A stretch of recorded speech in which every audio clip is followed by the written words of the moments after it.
மற்றொரு அண்மை செய்தியை பார்த்துக் கொண்டிருக்கிறோம். கொடைக்கானலில் தங்கும் விடுதியிலிருந்து கஞ்சா மற்றும் மதுபானம் ஆகியவை பறிமுதல் செய்யப்பட்ட நிலையில் அந்த தங்கும் விடுதிக்கு சீலானது வைக்கப்பட்டிருக்கிறது. கோட்டாட்சியர் மற்றும் காவல்துறையினர் ஆய்வின் போது கஞ்சா மற்றும் போதைப் பொருட்கள் பறிமுதல் செய்யப்பட்டிருக்கின்றன. அதுபோக தங்கும் விடுதியில் கஞ்சா மற்றும் மதுபானங்களுடன் இருந்தவர்களிடமும் விசாரணையானது மேற்கொள்ளப்பட்டிருக்கிறது. அதனைத் தொடர்ந்து அந்த தங்கும் விடுதிக்கு சீலும் வைக்கப்பட்டிருக்கிறது. அந்த அண்மை செய்தியை பார்த்துக் கொண்டிருக்கிறோம். கூடுதல் விவரங்களோடு செய்தியாளர் குறிஞ்சிவேல் இணைப்பில் இருக்கிறார். வணக்கம் குறிஞ்சிவேல், என்ன நடந்தது, முழு விவரம்? நிச்சயமாக கனிமொழி, திண்டுக்கல் மாவட்டம் கொடைக்கானல் வட்டக்கானல் பகுதியில் உள்ள இயற்கையாளர் கண்டு ரசிக்க ஏராளமான சுற்றுலா பயணிகள் இங்கு வந்து செல்வது வழக்கமான ஒன்றாகும். இந்த நிலையில் இந்த பகுதி இருக்கக்கூடிய அனுமதி பெறாமல் இயங்கி வரும் தங்கி விடுதிகளில் சுற்றுலா பயணிகளுக்கு போதை வசதிகள் அதிகம் புழக்கத்தில் இருந்து வருவதாக தொடர்ந்து புகார் எழுந்து வந்த நிலையில் இன்று கோட்டாட்சியர் தலைமையில் காவல் ஆய்வாளர்கள் ஆய்வு மேற்கொண்டனர்.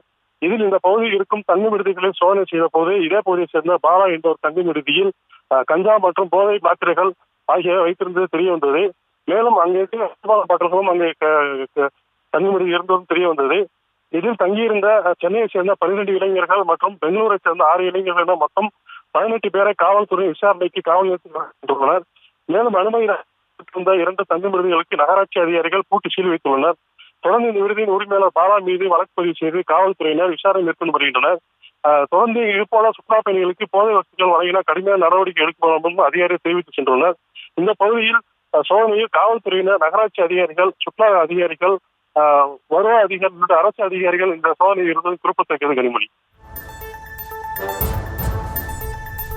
தகவல்களுக்கு நன்றி குறிஞ்சிவேல். செய்திகளை உடனுக்குடனும் துல்லியமாகவும் தெரிந்து கொள்ள சப்ஸ்கிரைப் பண்ணுங்க.